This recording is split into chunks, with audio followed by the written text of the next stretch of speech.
Você já reparou como a pressão pelo corpo perfeito está em todos os lugares? Nas redes sociais, na TV, nas conversas do dia a dia.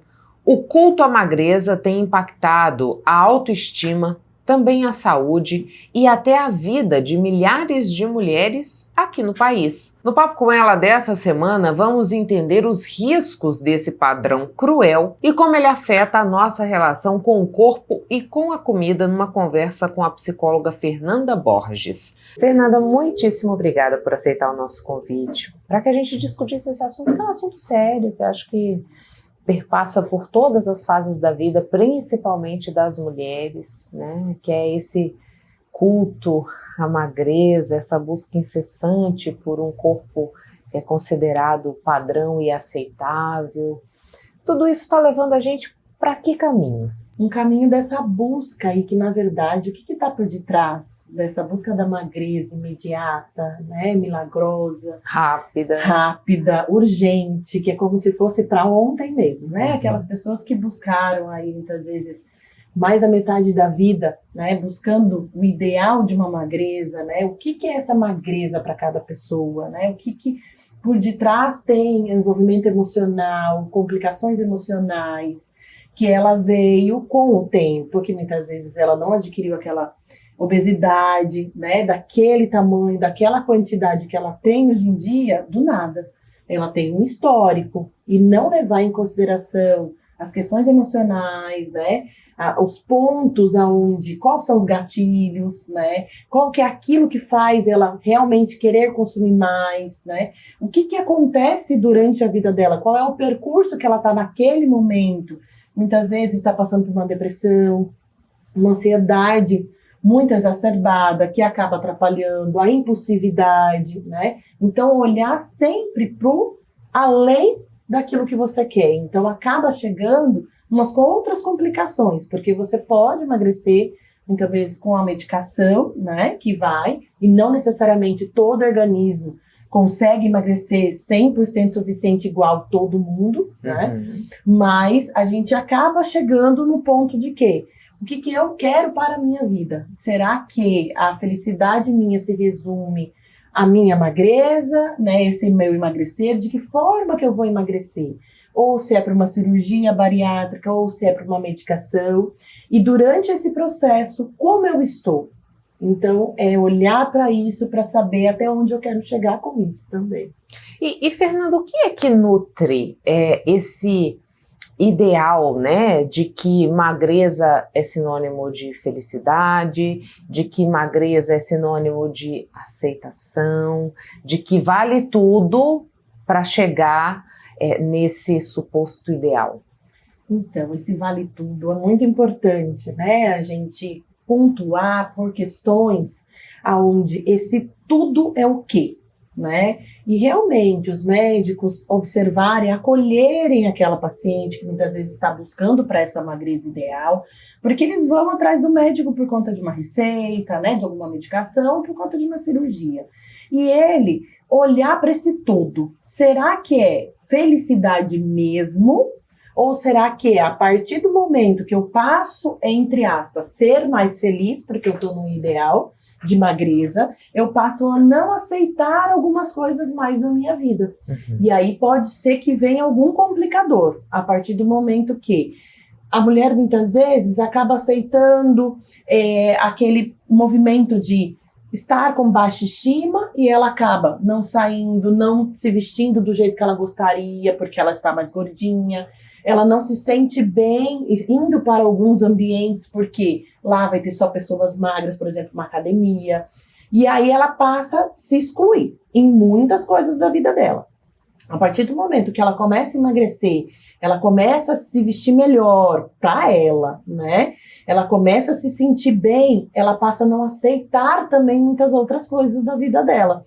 Se sujeitar por situações também, e que muitas vezes acaba envolvendo em relacionamentos, né, com problemas, porque aí ela passa a querer sair mais, ela passa a querer se expor mais, né, tanto na vestimenta quanto na vida, né, passa a querer, a estima dela melhora e com isso ela vai começar a colocar barreiras. E aí, será que é isso também que é uma felicidade? Né? Ou ficar também naquele marasmo, naquela, né, depressão, muitas vezes rebaixamento, né? Até eu falo rebaixamento cognitivo, porque ela não se expõe a certas situações de trabalho, de convivência com outras pessoas, de conversa, de papo, e aí ela passa a querer sair, e ela vai querer sair a todo momento, ela vai querer comprar a todo momento, ela vai querer, então gera dívidas, né? Será que essa felicidade mesmo, ela está preparada para isso tudo? Ela está preparada para enfrentar as mudanças que vêm junto com a magreza, né? O que ela gostaria de ser feliz, que muitas vezes ela se transforma em uma pessoa que ela há 20 anos não era assim.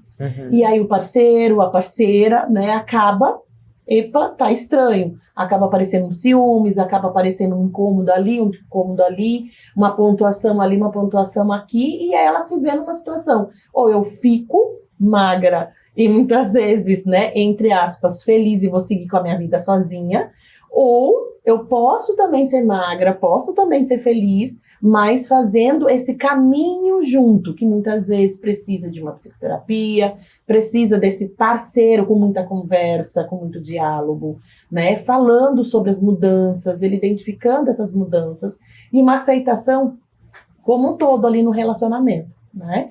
Porque para ela não emagreceu muitas vezes para poder se separar, né? E que muitas vezes surge situações ali naquele meio do caminho para ela poder ter que enfrentar. Então a gente tem que pensar que não é só a mudança do corpo, não, né? É só a mudança podem do corpo. existir mudanças relacionais, podem existir mudanças de percepção, podem existir uma série de outras situações que estão diretamente ligadas a isso. Ligadas diretamente. Eu falo o quanto, quando eu faço as orientações, né, para as pessoas que vêm em busca de uma psicoterapia também, para o emagrecimento, ou até uma psicoterapia para fazer uma cirurgia bariátrica, né, que muitas vezes as pessoas buscam isso e querem um milagre muito rápido, né, mas calma lá, vamos construir tudo aquilo que pode vir, pode surgir, né, aquilo que antes era um vício, né, para onde vai ser deslocado esse vício do lado emocional, né, que muitas vezes acaba indo para um consumo maior das coisas de compras de roupa, né, mudança aí de um guarda-roupa inteiro, a pessoa quer, porque está se sentindo bem, está se sentindo bonita, encontra até promoções, né, mais com peças de roupas de pessoas mais magras, então ela empolga com isso, né, então será que esse parceiro, será que ela também está preparada para enfrentar esse emagrecimento tão rápido, tão súbito assim, né? Então é um caminho. Eu falo assim, o quanto a psicoterapia traz, e no meu consultório, os meus pacientes também, eu acompanho esse caminho de emagrecimento mesmo, né? Porque vai surgir mudanças. Vamos saber lidar, vamos pontuar situações até onde eu quero ir com esse emagrecimento também. Porque chega num ideal, muitas vezes, e que ela quer mais, e ela vai continuar tomando uma medicação. Aí é que surgem os transtornos alimentares. Aí são os gatilhos, né? Que aí a pessoa pode se aprofundar mesmo, né?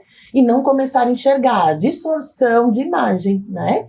Que ela acaba tendo e ela não consegue mais se ver como o ideal. Muitas vezes aqueles quilos que ela quis emagrecer, se é 10, se é 15, se é 20, ela já tá num 30, já tá num 40, já tá ficando com sequelas, né? Realmente doentes, com internação, com falta de vitaminas, né? E aí com outras coisas que vêm surgindo mediante a isso, além do emocional.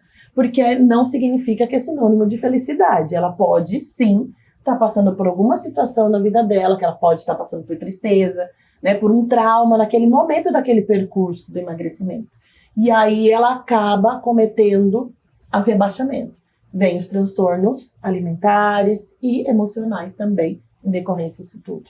Agora, Fernanda, onde foi que a gente estruturou, né, essa ideia de que o corpo ideal precisa ser magro?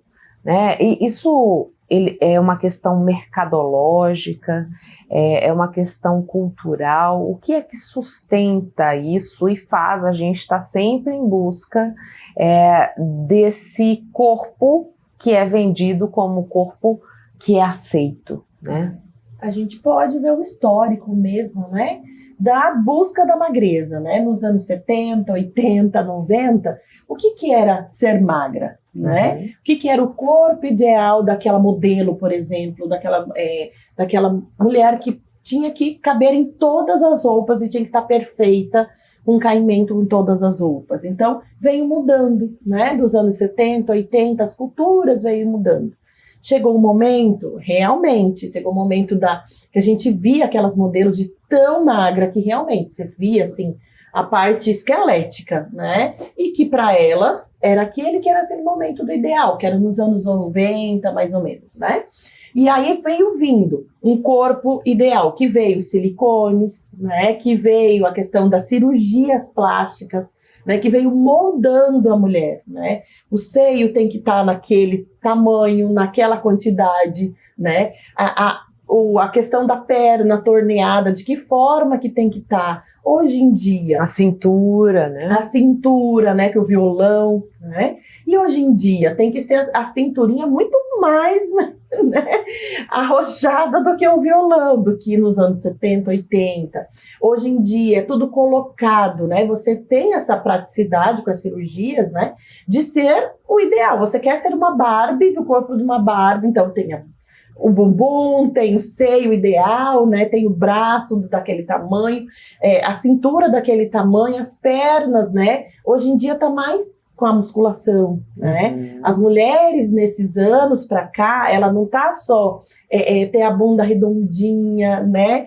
Tem o seio, não, ela tem que estar com a côncava-aqui, né? Que fala a saboneteira, né? Tem que estar com a perna bem aparente, tem que estar com a perna realmente torneada, de músculo visível, né? Braços torneados de músculo visível. Então, assim, até esse ideal de cultura vem mudando de corpo ideal. Então, a gente vem buscando nessas culturas, então as mulheres que nasceram aí nos anos 70, 80 e 90, elas vieram acompanhando. Ah, se eu tinha o corpo ideal daquela época, tá, mudou a cultura, ela vai mudar novamente.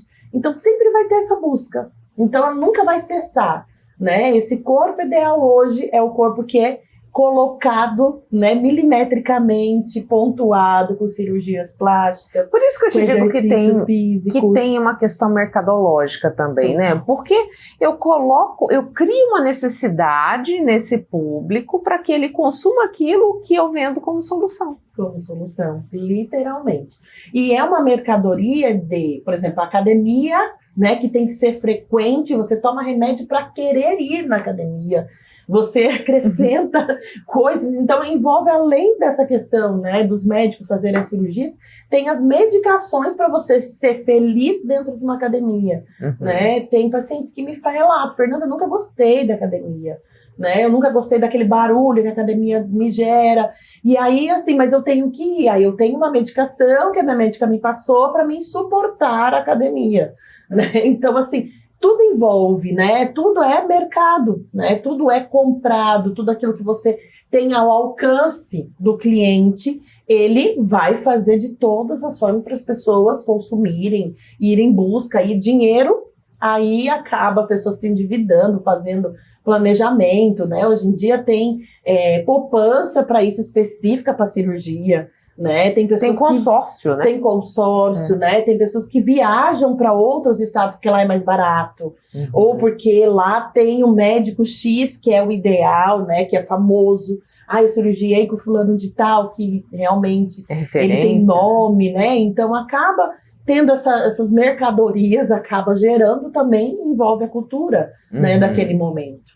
E Fernanda, como é que você vê o momento das redes sociais? Porque você vê diversos influenciadores, wellness, né? A gente tem a coisa do fisiculturismo também, a coisa do contar as calorias, olha, aqui eu vou te ensinar a fazer a comida de tal jeito, que aí você tem um ganho na perda de peso. De alguma maneira, a rede social, ela aprofunda essa crise que a gente vivencia. Sim, com certeza. Hoje em dia tem aplicativos, né? E o IA, né, tá aí para todo mundo. Então, aquilo que a gente passa a conversar mais, passa a falar mais, passa a ter interesse em algum clique que a gente faça um direcionamento daquele tema, ele acaba buscando, né? Então, o Instagram, né? Tudo que envolve aquele movimento de que a gente está mais horas focada naquele assunto, o algoritmo oferece mais, né? Oferece mais. E ele vai fazer essa busca daquilo que você quer. E chegando nesses movimentos, né, que eu falo de você estar em busca de uma receita ideal, de um comportamento até, de como que eu tenho que me comportar durante, né? Tem essas soluções imediatas, né, de pessoas aí, os coaches, que acabam trazendo um coach do emagrecimento, por exemplo, acaba trazendo e olhando, são dicas aprofundadas, aonde ele não está buscando o acolhimento. Quem é aquela pessoa? Antes dele gerar proporcionar algum caminho para aquela pessoa. Então, ele não está buscando que momento que aquela pessoa está de vida, né? Tudo bem, ela quer emagrecer, mas por quê? Porque ela está em depressão por conta da obesidade, ela está passando por um momento da fase da vida dela que ela tem que ir para a praia, muitas vezes ela nunca quis, né? Se privou aí muitos anos de conseguir um dia de vestir um biquíni, de vestir, tirar uma foto, né? Aquele ideal que quando as pessoas olham no Instagram daquela pessoa magra, bonita, tirando foto de biquíni numa praia, ela fala, um dia eu vou chegar naquele objetivo. Quem que não gostaria de chegar até lá? Mas de que forma que eu vou fazer para chegar até lá? Né? Será que esse movimento, disso, né? E custo emocional também, né? Que eu vou poder bancar e suportar para chegar até lá, né? Então, a partir do momento que eu consigo olhar para esse mercado que está exposto e todos os dias, que é sinônimo de felicidade, porque quem está numa praia de biquíni curtindo, realmente não pode estar triste, né? Realmente com algumas patologias, geralmente não está, mas está em busca desse ideal, está tentando buscar, volta na mercadoria, está tentando buscar essas pessoas a comprarem a passagem, para comprar aquele pacote, estar pronta para aquele movimento, né, para estar ideal naquele dia, naquele momento de vida. E se ela não consegue, né? E se realmente tudo que ela planejou não deu certo, né? Se ela planejou aí os 20 quilos, se só a partir dos 20 quilos ela iria viajar, e ela já está com tudo pago, tudo pronto. Então, assim, qual é a frustração dessa pessoa? Qual é o linear emocional de suportar o que ela aguenta, né? Até que momento ela consegue, ela desiste fácil também das coisas, desiste fácil do emagrecimento, de tentar, porque muitas vezes quem tá nesse caminho já desistiu várias vezes, né? Precisa ter uma resiliência, né? Uma resiliência. Então, assim, o quanto isso é forte, o quanto cada um tem uma forma, uma maneira de ser e lidar com esses movimentos mesmo, e principalmente com esses mercados aí, com aquilo que a gente vê no Instagram todos os dias, que é uma falsa felicidade, muitas vezes, né? Porque por detrás tem as consequências e sequelas de quem está naquele ideal ali. Fernanda, muito obrigada pelas informações. Muito obrigada a você, um prazer estar aqui. A gente faz um breve intervalo e volta já já.